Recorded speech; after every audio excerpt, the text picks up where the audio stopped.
ఎందుకు జ్ఞాపకం చేశానంటే అన్నప్రసన్న కార్యక్రమం కాబట్టి హన్నాని జ్ఞాపకం చేశా. ఇలాంటి హన్నాలు మీరు మీ పరిస్థితిలో, హన్నా అక్కడ గర్భం కోసం చూసింది, ఇక్కడ మీకేం కావాలా? మీ బిడ్డల పరిస్థితులు, మీ ఆరోగ్య పరిస్థితులు, మీ కుటుంబ పరిస్థితులు, మీ అవసరతలు, వాటన్నిటిని కూడా మీరు ఏం చేయాలా?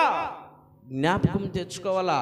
నా కుమారుడు పాస్ అయితే, నా కుమారుడు మంచి ఉద్యోగం వస్తే, నా కుమారుడికి వివాహం అయితే, నా కుమార్తెకి వివాహం అయితే, నా బిడ్డలకి గర్భఫలాలు వస్తే, ఇలా తల్లిదండ్రులు తీసుకునేటువంటి నిర్ణయాలు ఇవి తీసుకొని విడిచిపెట్టేగా ఉండకూడదు.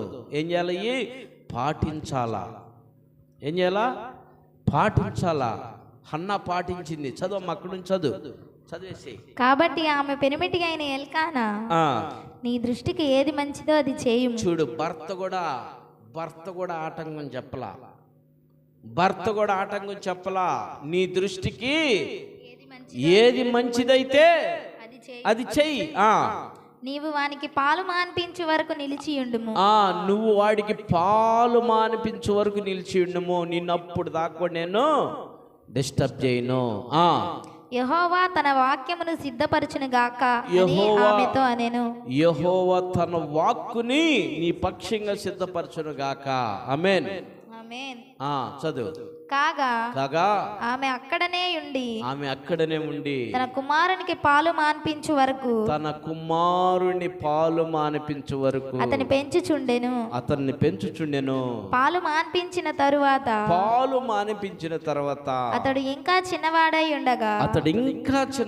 ఉండగా ఆమె ఆ బాలుని ఎత్తుకొని 3 కోడెలను తూమెడు పిండిని ద్రాక్షారసపు తిత్తిని తీసుకొని షిలోహులోని మందిరమునకు వచ్చెను.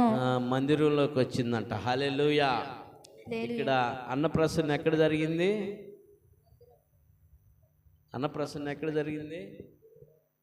మందిరంలో జరిగింది. అన్నప్రసన్నలో ఖచ్చితంగా కొంతమంది ఏం చేస్తారంటే ఇళ్ళకాడే చేసుకుంటారు. సమయల్ది ఎక్కడ జరిగింది? మందిరంలో జరిగింది. ఇప్పుడు క్యూటీది ఎక్కడ జరుగుతుంది? మందిరంలో జరుగుతుంది. 3 కోడెలంట, పిండి అంట. మరి మీరు ఎన్ని కోళ్ళు తీసుకొచ్చారు? ఆడేమో కోడి ఉంది, ఏడ ఏం కోళ్ళు తెచ్చారు మీరు మందిరానికి భోజనానికి? తెచ్చావా మేఘనా? తెచ్చావా కోళ్ళు? Right, okay. అన్నప్రసన్న కార్యక్రమానికి ఆ రీతిలో సెలబ్రేషన్ చేసింది ఆమె. హల్లెలూయా. చూడండి, నిజంగా ఎంత ఆశీర్వాదం. ఆ మందిరంలో మొక్కుకుంది. ఏమనో తెలుసా? నాకు కుమారుడు పుడితే, నేను కుమారుని కంటే, నేను బిడ్డను కంటే, ఆ బిడ్డ నీకే,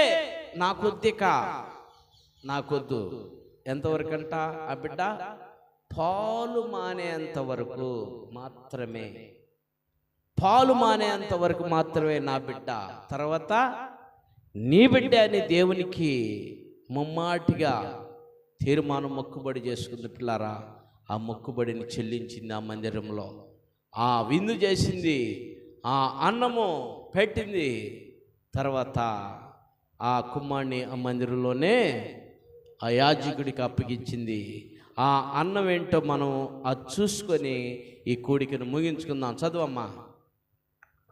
వారు ఒక కోడెను వధించి పిల్లవానిని ఏలి యొద్దకు తీసుకొని వచ్చినప్పుడు ఆమె అతనితో ఇట్లనెను, నా ఏలినవాడా, నా ఏలినవాని ప్రాణము తోడు, నీ యొద్ద నిలిచి యెహోవాను ప్రార్థన చేసిన స్త్రీని నేనే. యెహోవా యొద్ద ప్రార్థన చేసిన స్త్రీని నేనేనయ్యా. ఆ రోజు ఏడుస్తూ ప్రార్థించింది నేనే, ఆ రోజు ప్రలాపించింది నేనే, ఆ రోజు దుఃఖక్రాంతురాలైంది నేనే నీ ముందు ఇప్పుడు నిలబడ్డాను. ఇదిగో, ఆ రోజు ఉట్టిగా వచ్చాను, నీ మందిరంలో నీ ఎదుట నేను ప్రార్థించాను, దేవునికి మొక్కుకున్నాను. ఈరోజు ఇదిగో నాకు ఈ కుమారుని ఇచ్చాడు, నేనే అని చెప్పి ఈ బిడ్డను దయచేయమని దయచేయమని యెహోవాతో నేను చేసిన మనవిని ఆయన నాకు అనుగ్రహించెను. కాబట్టి నేను ఆ బిడ్డను యెహోవాకు ప్రతిష్ఠించుచున్నాను.